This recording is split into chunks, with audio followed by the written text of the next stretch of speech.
Hello, welcome to day 3 of Phoenix Startup Week.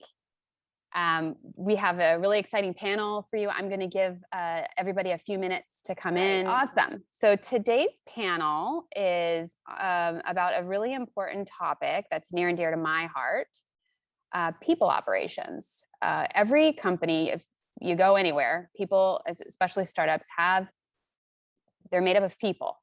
And many CEOs are really strong at either selling or technology. And the people part is usually a challenge. How do you establish a culture? How do you establish recruiting motions? How do you satisfy and groom your people? Today, we're going to talk about humanizing work and operating systems. And to lead this conversation, we have the near and we have Sasha from Trainual. Sasha Robinson has been in our ecosystem your whole career, right? You've worked at several startups here. You're going to tell us about all of that. And then she has an esteemed panel. So I'm going to come on when you have about 10 minutes left and moderate the questions. But until then, Sasha, take it away. I'm really looking forward to this panel. Awesome. Thank you so much, Kate. Hi, everyone. I'm Sasha Robinson. I'm the head of people operations at Trainual. We are a local SaaS company that builds playbook, onboarding, and training software for SMB. So I feel like I get to talk about getting your business out of your brain and scaling your people operations at work every day as part of our product and as part of my job. So I feel really honored to moderate this panel with these 3 amazing people. So I'll do a quick round of introductions before we hop into the actual questions. Let's do name, where you work, what you do, and maybe the most interesting thing you've done over the last year while we've all been quarantined at home. Matt, let's start with you. Well, thank you for letting me be part of this. It's exciting to be part of such an exceptional panel here. Can't wait to hear the dialogue today. And Sasha, no relation, I think, right? I don't think so, but okay. Who knows? So I'm the CEO of Upfront, which is a people management technology company. I'm also a franchisee for European Wax Center with locations in and around the Valley. And I've been in people operations leadership forever, hence all the kind of gray that you see. And the most interesting thing from the last year has to be living in and working in the same room for 365 days. Not quite sure that we're wired to do that, but gave it a shot. Awesome. Well, thank you so much for being here. Amy, let's have you go next.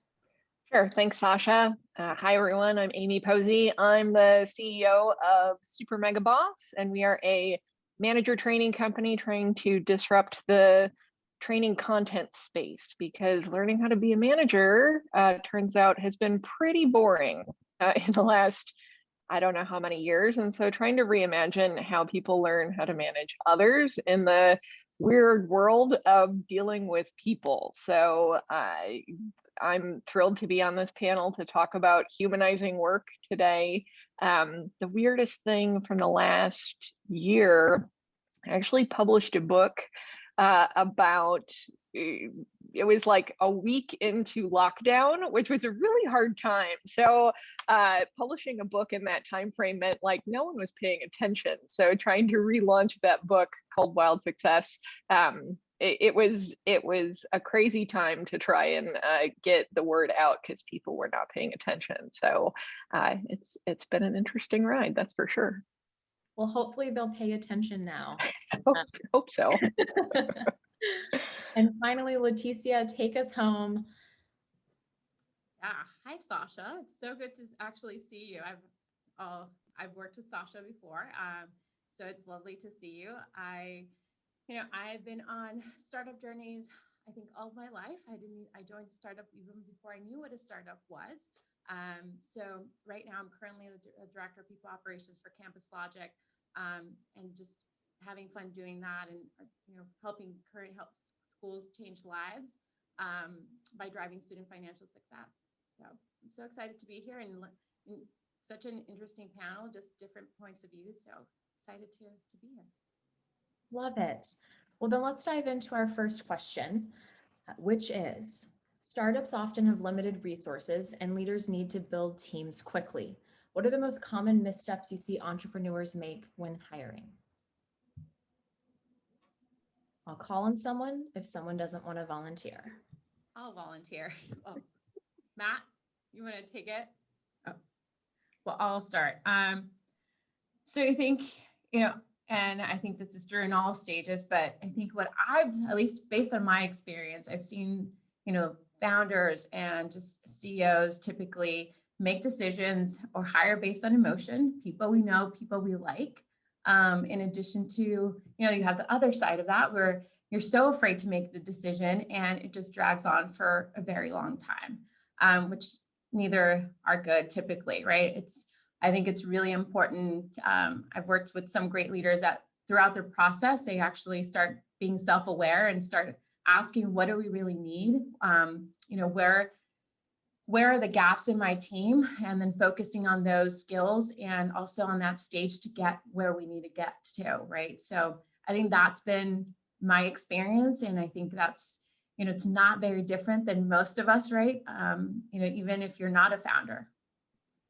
Sure. So folks either hire with emotion or they are paralyzed by having to make a decision. Mm-hmm. What's the advice or the coaching that you give leaders that you're partnering with when they're struggling with either of those two?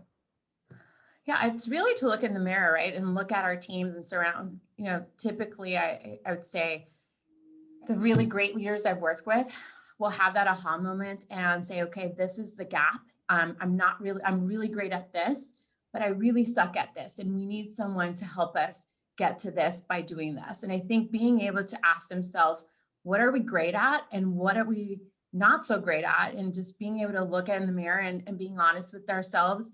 I think that's the best advice is just be honest with yourself and ask, what are we missing? Awesome. Yeah, I agree with Leticia on the point of kind of overvaluing intuition when making a hire, especially an early hire. It's vital for founders to ensure that the person can actually do the job well. That's what's going to matter day in and day out. And part of that really comes down to clarifying the daily work that you want that person to do.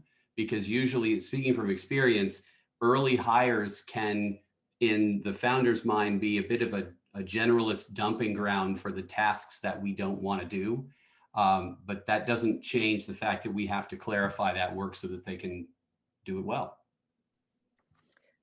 Yeah, and I'll add to that and kind of pull back a bit because I've noticed, especially in the last year and a half, not hiring for diversity, right? Like hiring who we like. And so my background's in neuroscience, and there's been all kinds of studies around bias and the sort of resting on your intuition. And so if you don't hire purposefully for diversity to complement, you're not going to have innovation, right? Like you've got to get a system in place that you as a founder need to really think about, how do I get rid of my bias and not use that intuition? So whether that's using screening tools or systems to do that, getting external perspectives, and then realizing that the hiring process is really the start of an employee experience. And so if you haven't thought about what you want the employee experience to be from the very start, from the very first conversation, it's kind of like from a product standpoint, like what happens when you unbox, like what is that experience from the very start? Because I know so many organizations who have had not great experiences in the hiring process, and it leaves a bad taste in people's mouths, who are candidates who you want to attract and talent that you want to have in your startup. You want to make sure that you're thinking about it well ahead of time in terms of the entire experience that someone's going to have working with you. And it starts with that hiring process. So I think just being intentional and taking the time to hire for diversity and then thinking about the entire experience before you say like, oh, I've got to get someone because I need help in X, taking that time will pay dividends. I love that.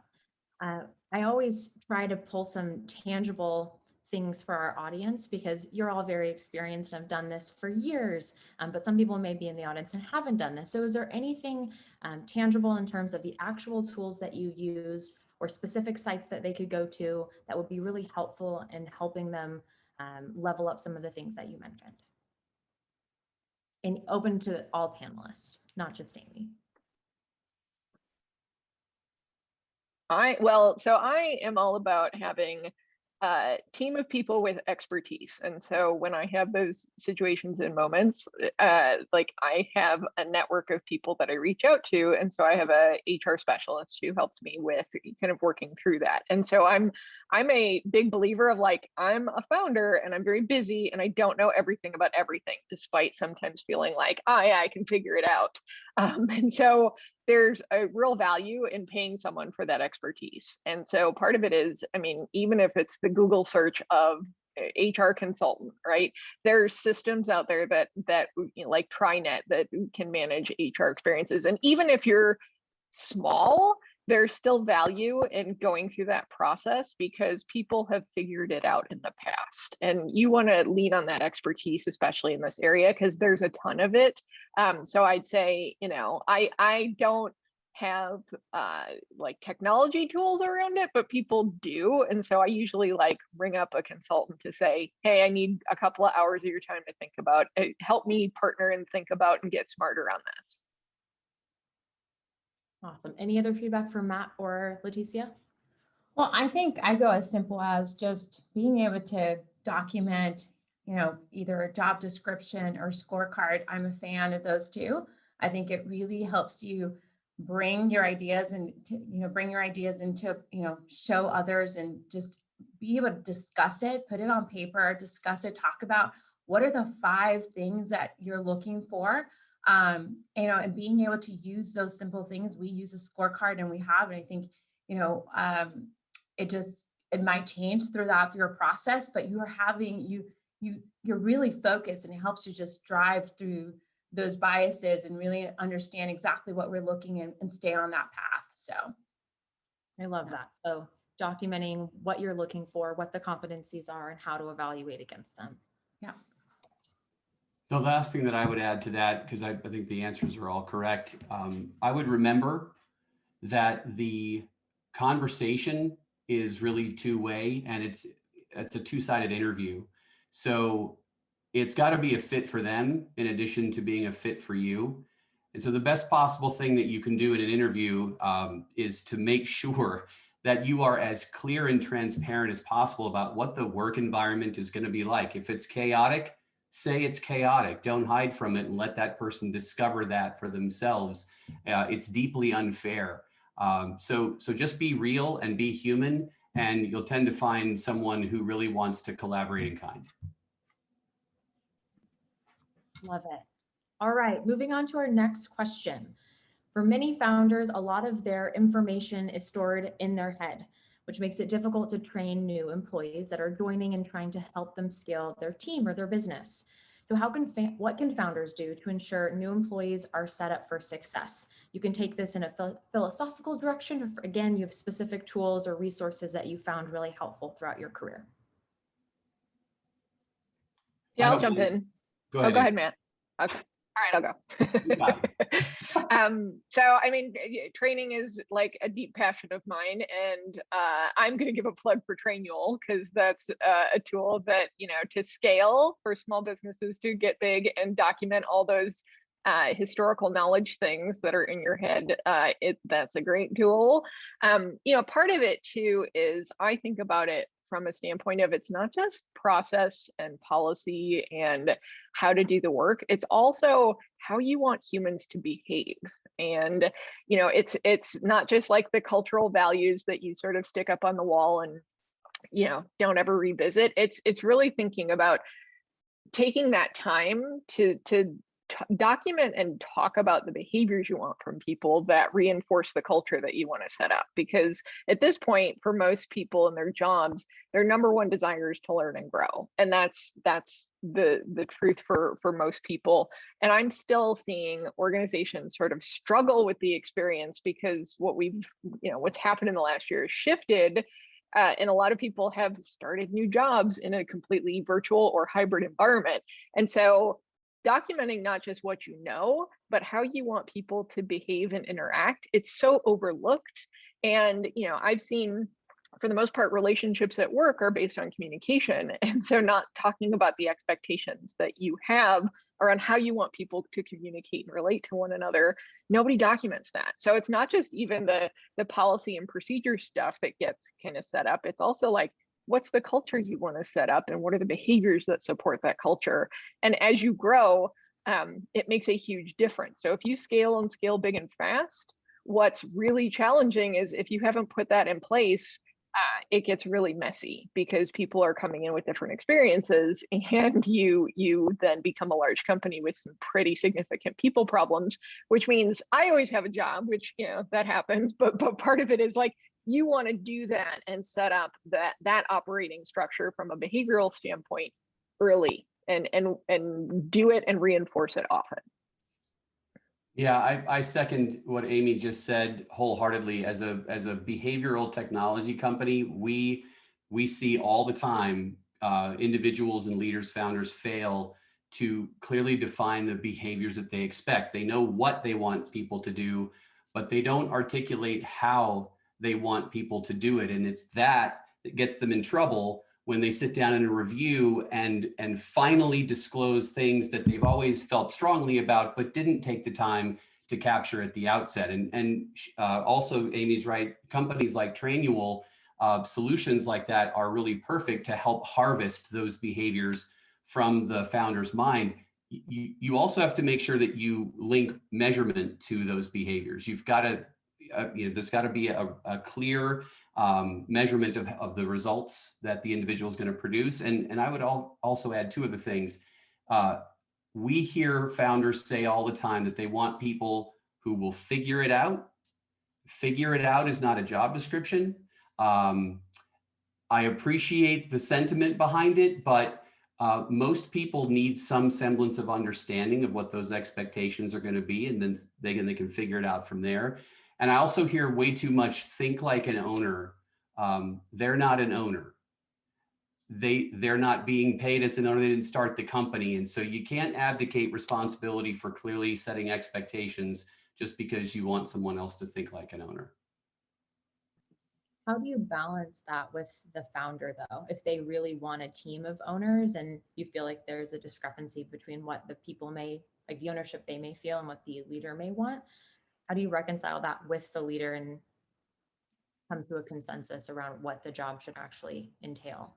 Well, I think that goes back to the transparency we talked about earlier, being aligned on what those expectations are. And if you want someone to think and act like an owner on the job, then target someone who owned a business and understands what that skill set is versus someone who really wants to excel in a certain particular area of your business. Very interesting. Leticia, any thoughts on how to best train new employees or philosophies or tools on how to get your business out of your brain and scale? Yeah, so I think this is really important. We're going through something similar. Been with CampusLogic now for 4 years. And so I know I met you when I didn't have a baby and I was much younger. So, you know, it's been an awesome journey, but throughout that journey, things change, teams change. So I think it's not just, I mean, if you're going to, you know, if you're early stage, the best thing you can do is start documenting now, right? If you're a founder and if you're not great at it, find someone who is. I think that's number one. I think it's, being smart about it and saying like, this is not what I'm good at. Amy mentioned a little bit about what I'm not good at, recognizing that, find someone who's great at the operations. And then, even at our stage, it's really about how do we get organized, right? Things, especially as you continue to grow, these are things that should never be second thought, especially as teams grow. You want them to feel, they have all the tools in place and they have the information. And as you continue to grow in your career, you're not going to know everything, and not everyone is going to be always, as we've talked about it. I can't go to someone's office now and say, hey, how do I do this? Right. It's really important to document that. And so, we're in the same stage, and we're going through getting all of our SOPs and making sure that we can, how do we make this big, super mega SOP that everyone can have access? And, I think last week I reached out to you and said, hey, can I get a demo of your software. And so I think it, trying to, one, I would say, yes, hire someone who's really good at it. That's their discipline, because founders are, they're focused on growth. And two, I think find tools that really help, are easy for all the teams to use. I'm not just one particular person, right? So I think that's where we struggle, is to have a unified system. I didn't mean for this to become a Trainual love fest, but I love that it did. Amy, in your response, you talked about hiring for or training on values, and more specifically behaviors that you want to see around communication. For any of you, how have you implemented hiring philosophies, training, and then even performance management philosophies that allow you to hire and manage to your values and the subsequent behaviors? So we love our values. We talk about them every single day. I think that's one of the reasons I joined CampusLogic. It's because they come alive. There's not one meeting that doesn't start with our values. It starts by making decisions with our values. And I mean, everything from, benefits, does this fit our value proposition in terms of, I think it starts really early on, your compensation. We talked a little bit about that piece of, Matt mentioned a little about ownership. For us, it's really important that employees are invested in our mission and are aligned with our values. And those are the things that are going to help us strive to get to where we want to be, to where we want to go. And I think part of that is, one of the things I've been lucky enough is I've been in organizations that, even our customers, we're so repetitive with our values in every single meeting that even customers know our values. And so I think, for that, and on the other end, I've also been really lucky enough to understand, to have CEOs like Greg Scoresby and Matt Likens who understand that those are something that you have to talk about, make decisions by, hire by, and that's, asking, employees simple questions like, what do you think about our values? And either people will gravitate to something or not. And I think part of the ownership is making sure that each of us own that and they bring that every single day. So I think those are particular things that we've done, but we've instilled them in every single piece of it. It doesn't start just with hiring, it starts with even our benefits. How are we instilling, are we making that proposition and staying true to our values when we, create this compensation, and then we, go out and reach out to people who are maybe aligned with the values. So to go on a tangent here. But. So living your values and infusing your values and those behaviors throughout the entire employee life cycle. Mm-hmm. Yeah, absolutely. Which is good to hear, because it's hard to do. And I think it's amazing to be able to do that and to use that as a checkpoint. And, the way you learn that is through doing it, repeating it, and making it part of everything.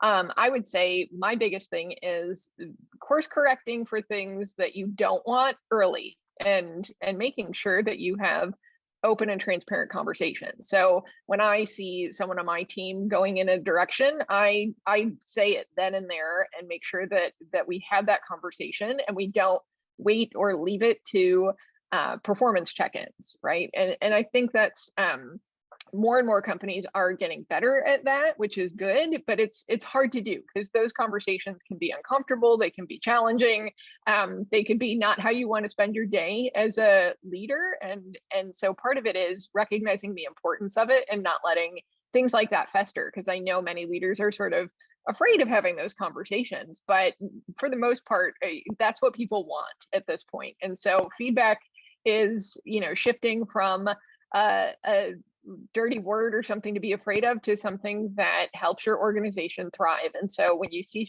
a behavior that doesn't support your business, your values, have that conversation sooner rather than later. And if it's on your head and in your mind, you've got to do it. Awesome. Thank you both. Okay, next question. We know that millennials and Gen Z have different expectation of their leadership than previous organizations. And I would argue different expectations of the workforce and all expectations around work. What are some of the common themes that you've experienced managing folks from different generations? And what are things that leaders need to know to be successful? Well, I can take this one to start. We have a very large workforce that is almost entirely millennial and Gen Z, and they're distributed across multiple states. And so what we've learned along the way is that, the old industrial revolution tactics don't work anymore. Things like forced rankings and annual reviews actively harm engagement because they're fundamentally misaligned with how the brain works. And Amy knows this to be absolutely true. The research shows that 70% of the engagement variance is based on one thing, and that's the interactions that employees have or don't have with their direct supervisor. So if you get that part right, the rest is a lot easier. And to Amy's point at the top, there hasn't been a lot of innovation in manager training. There's no manager camp that everybody gets to go off to. And so it's not necessarily easy to get that right, but it's vital to get that right, given the return on investment. For us, the solution is continuous lightweight feedback and coaching. This is what Amy was just talking about, because every employee has wins to celebrate every day, and every employee has behaviors to fix. And so the worst possible thing you can do is save any of that stuff for a review. Preach, Matt, preach. Like, right? Like it really is. We're in a different era. Like I am of a previous generation, and the way I learned and grew and developed was a lot of hit or miss, which wasn't helpful for me. And honestly, like, I think all of us want some of the same things. I think my generation just didn't think about talking about it. We were like, just shut up and get in the corner and do your job. You like figure it out and fail and learn from that. So, I mean, what I'm seeing is people want to learn and grow, and they want to learn and grow in new and exciting ways. I mean, that's kind of the genesis for what I'm doing. But that's not in the place of getting paid, right? So I've had so many conversations around, you need to pay people and pay them well. Like, the people want meaning. They also want a very good paycheck, and they want to pursue their passions. And so particularly Gen Z, there's a shift. Like, I want it all, and there's nothing wrong with wanting it all. It's, I want to have a job that I love, that allows me to learn and grow, that allows me to pursue a passion, and I want to get a paycheck for it, because the financial crisis did some things to our economy, and it's much harder to build and develop a life that you can live and sustain. And so part of it is like, pay people for the value that they provide. And I know that's hard as a startup, but there's great value in it. And then I think there's other things around guidance versus autonomy. And that, I think, is an individual piece, but I think guidance is something that people want. We all want flexibility. I mean, at this point, hybrid work is a thing of the now, and we're all still learning about how to work and adapt and adjust. And so I've been really focused on, like, how do you lead people in a way that allows that flexibility, and working through that. People want recognition and feedback. And I think that there's never enough of those two things. And there turns out recognition is free, and it's a really great tool that people love. And I think they also want an authentic human experience at work. And so, the buttoned up professional, covers that people have put on for a long time, like, they're breaking down. And I appreciate the pandemic for, making it okay to show up in your t-shirt and your humanity and your dogs barking and babies and cats and everything going on. Like, I have loved that piece of the pandemic, to see the human sides of people and to look in their living rooms and have those conversations. And I think that piece of what we're now in is going to stick around. So I think that, we talk about these generational things. I wanted all of those things too. And I'm not a I'm a solid Gen Xer. They're all human things that we want. And so I think just being more, again, intentional and thoughtful about how you set up a great employee experience is going to benefit you. And you realize it's also an individual thing, because you've got people with different needs. And I think being flexible to think about those needs and to, have those conversations, like Matt said, and be able to support that and make sure that people have good experiences with the person who is their direct supervisor, absolutely is critical. So teaching people how to do all those things you don't learn it in school. And so like, that was my mantra, like, let's learn the things that we didn't learn how to do. And I think that benefits both the manager because they figure out those tough things, and the employee because they have a much better experience. Yeah, Amy, just to add on to what you just said, we work with a lot of founders and executives who kind of lament the fact that younger employees want all of this feedback and interaction. And when you think about it, what they really want is what Amy just said, which is they want to learn and grow. And that's no different than what a sports coach is providing to their players. And the sports coach is kind of there all the time, observing and giving this continuous lightweight feedback so the entire team can learn and grow together. But what we call coaching in business generally is not. Saving feedback for some momentous event that you take 20 minutes to prepare for once a quarter, that's not coaching at all. That and looking backwards to try to see why an employee may be struggling is forensic science. It's not coaching. And so changing the mindset from, I have to give these people recognition for everything, and realizing that it only takes 10 seconds to point something out that one of your people did right and say thank you for that, that creates that kind of habitual behavior that you want going forward. Like snaps. That was great. Thank you, Matt and Amy. Elle, do you have anything else you'd like to add there before we move on to the next question?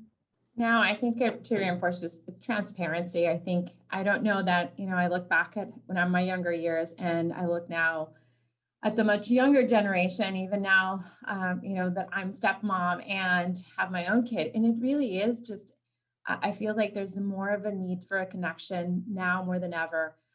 You really want to go into something that's authentic, that you feel part of, and that you have ownership. I think that continues to be the case. And I think, I've been lucky enough to just be in these organizations that are filled with people who are just want to change the world and fix what's broken. I think giving them that ownership, and at our organization, it's really owning how we show up and how authentic we are, and giving feedback, not just to, I would say this, not just as leaders, but as employees, giving feedback to our leaders, right? It's a two-way conversation.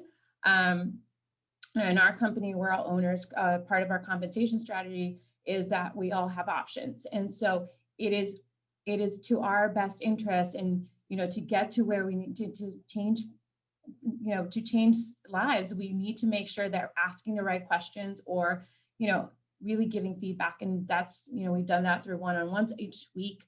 We do calibrations, really talk about what we've done well, what we haven't done well. And that's a two-way conversation. I think it starts with two-way conversation. It's always a two-way conversation, which I think it's what I feel now more than ever people want. It's not just a one-sided, hey, let me give you feedback. I think it's been now a two-way conversation, and it becomes more of transparency and more of a connection and towards what are we doing and how am I part of this? I love that. Thank you all. Those were great feedback and advice for leaders who are navigating the multi-generation workforce. So there are a number of leadership theories or best practices out there. How can entrepreneurs filter the signal from the noise, or what are some best practices you found for leadership?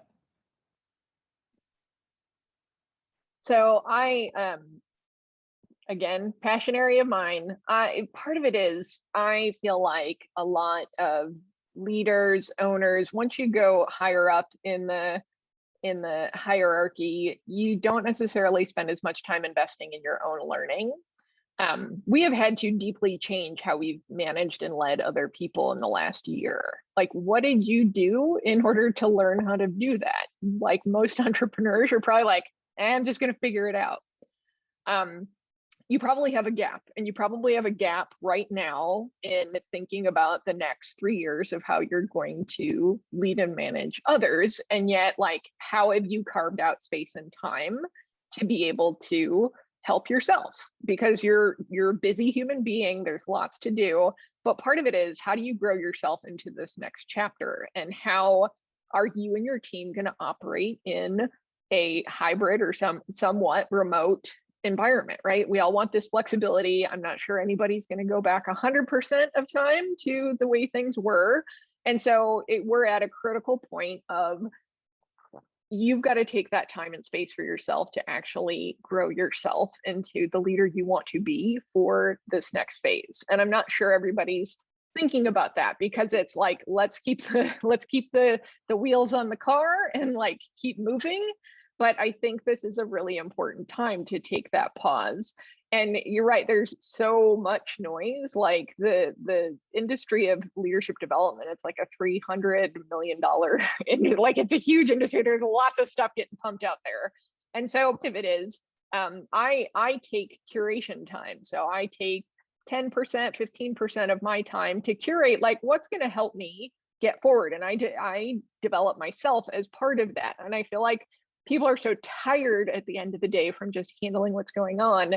You're not looking necessarily in the future of how do you want to show up as a leader. And so I think part of it is, the starting point is to just like take that time and space to think, what does this look like for me in the next chapter? Do some reading, talk to some people who are like maybe a few steps ahead of you. Talk to me. I spend a lot of time looking at this stuff. So part of it is, how do you want to show up for yourself, for your people on your team, but also for like your humans in your life? Like, what kind of human do you want to be now that we've got sort of the rules have shaken up a bit? And so I think that's a really important thing to do, is to not just filter stuff, but actually take the time, because I feel like we don't have time. It's a very precious commodity, but like, define how you want to lead into this next chapter and what you want to do for yourself and for your people to build the life, the business that you want. And so that's what I think is important right now for anybody who is leading a business or leading other humans.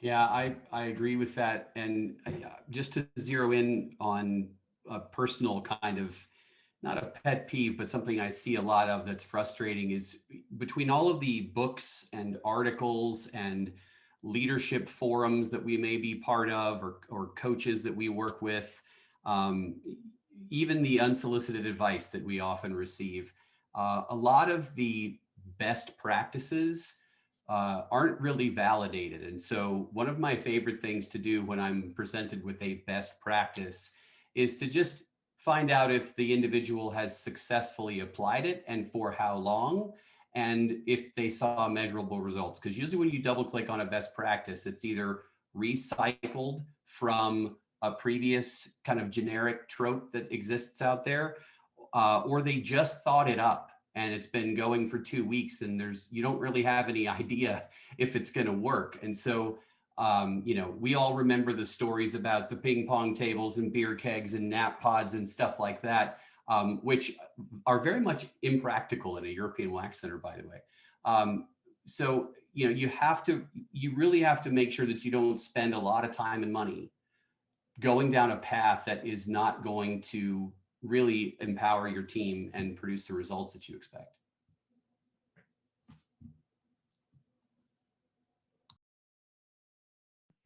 Well, I echo that. I think it's just authenticity. It's being self-aware. I think it takes time, and it takes, I think and I think the best thing I've seen is having people who keep you accountable. And I think that's a piece of it, that surrounding with people who you can be vulnerable, because that's really hard, and, who just keep you accountable. And sometimes, we have tendencies, and we have egos, and we have, sometimes insecurities. And I think what I've seen in terms of just being able to break down all the noise is keeping those people who keep you accountable and help you, come back to your foundation. And I think that's the best thing I've seen throughout my career. Leticia, that's hard too. In my experience as a leader and a founder, when you're the one who's in charge of making the decisions, having an authentic accountability partner is tough. I mean, your employees will help you stay accountable to a degree, but at the end of the day, it's really challenging to find someone who is going to press you and make sure that, you know, they're disrupting any thought patterns that you have as you try to disrupt the world.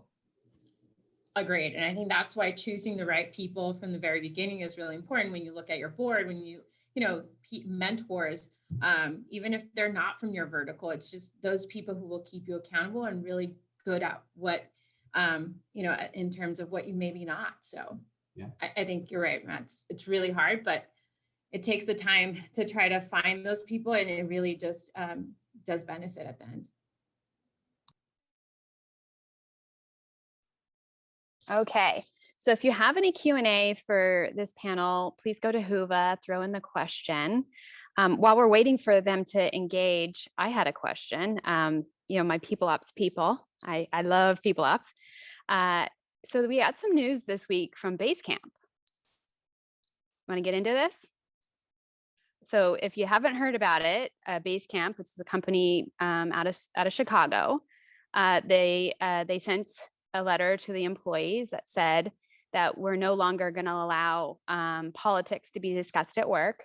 We're no longer going to allow 360 reviews, or which is peer feedback.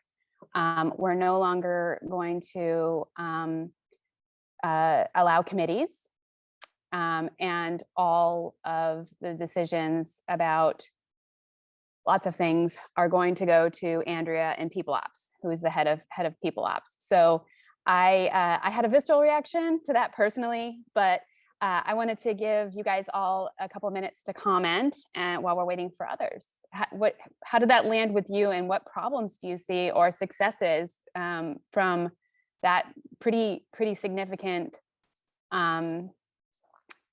decision and action? And also, you know, aligning with culture, because that is a clear line in the sand that is very different from the culture that they have articulated in the past. So let's see, Matt, you're to my right in my gallery view here. Why don't you go first? Yeah, I mean, I think they're putting a lot of pressure on themselves to make such sweeping internal people-related changes when people don't particularly like change. And so to publicly announce a whole bunch of them, I think is going to just create challenges on its own. I think it's interesting to me because I think Leticia said it earlier, the business of managing people isn't as hard as we often make it. Where we draw up a lot of policies and procedures and rules to try to fence in everything that happens. And in reality, when you have a really good picture of how you want people to behave at work, and then you just go watch those people do their jobs and interact with your customers, if you spent one day like a sports coach, you would see exactly what you need to know to help promote those people, grow those people, and fix anything that's wrong. And you don't have to do such broad, grand things that will make an entire organization potentially bioreact. So I tend to, in my experience, these big moments that these companies set up are born out of not having the fundamental discipline of just having clarity around the behaviors you want and managing to those behaviors. It's a reaction to that. Leticia, what do you think? So when I heard that, I remember not wanting to go into HR. I think I had to be like pulled in and said, like, you're so vocal about, you know, this or that, you know, you should really be on the HR team. I'm like, no, not the HR team, because they go on this side of the room and they make all these decisions and we don't know how and why. So I think for me, that was a reaction. I feel like it's going backwards. And I felt like it took me back into where I was fighting. I didn't want to be the HR lady. And so I think that was my first reaction. And I think it takes so much of the transparency that we've been trying to build. I think to me, that was my initial reaction. And I think throughout my life, it's just been being able to be part of the conversation. And if you take that away, it just hurts to even think about how much I'm hoping that, you know, they wake up and say, okay, this was all wrong, but that's where it took me. That was my reaction to it. I think we're losing transparency. I think the conversation is the most valuable part of making decisions. And so when you're taking that away and it's only been centralized in a certain aspect, you're losing that diversity, you're losing those voices, and you're losing yourself as your organization continues to grow. You're not staying true to yourself. But that was my reaction.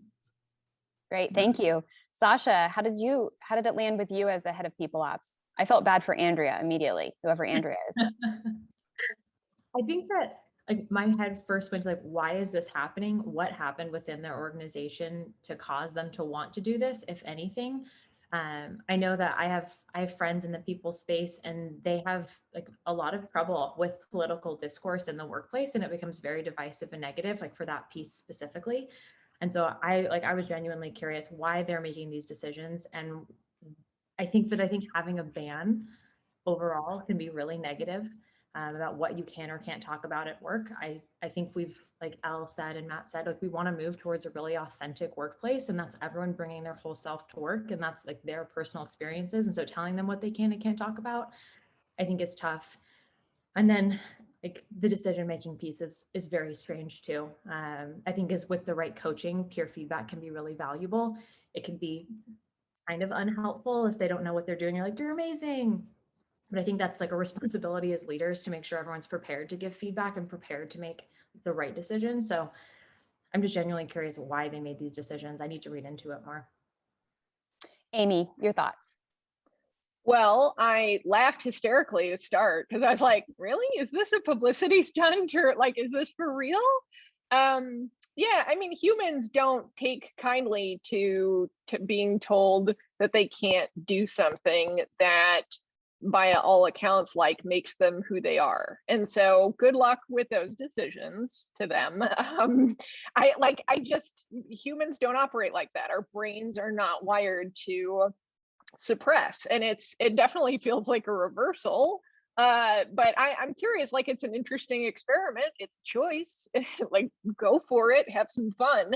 I think they're gonna not necessarily find people wanting to work in an environment like that when there's so many other places that you can show up and authentically be yourself and talk about things in a way that allows for productive discourse. Because, hey, spoiler alert, not everybody agrees. And yeah, it can get to a point of toxicity, but it's about managing those conversations and talking about what's good and what's not so good and how you want people to behave. So yeah, like, gave me a good chuckle. I was like, hey, something to see in the news, pretty entertaining. Like, yeah, I haven't been and there wasn't a whole lot on Netflix. So I was like, all right, cool. This will be fun to watch. But it just seemed like, okay, people are doing an experiment. And part of me thinks like, this has got to be for shock value, because it's just so counter to the way that we're moving in a direction. And yeah, to Sasha's point, like, what the heck's going on in there that made you do this and then proclaim it to the world? That's what you're doing. Like,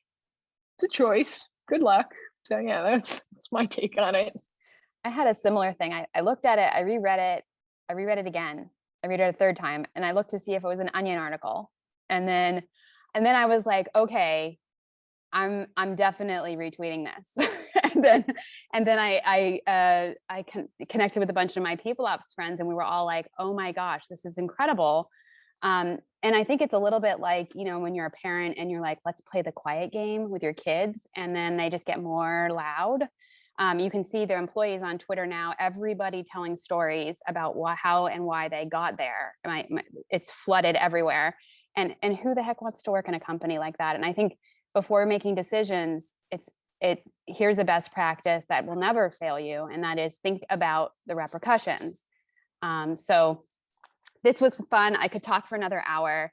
Thank you, Matt, Leticia, Sasha, Amy, for your expertise, for your morning. It seems like we now have 6 questions on Whova. So maybe you could go on there and interact with the community on this topic and others. We really appreciate your time. Stick with us. We'll be back in about 10 minutes with our next session. Thanks so much, guys. Take care. Be well.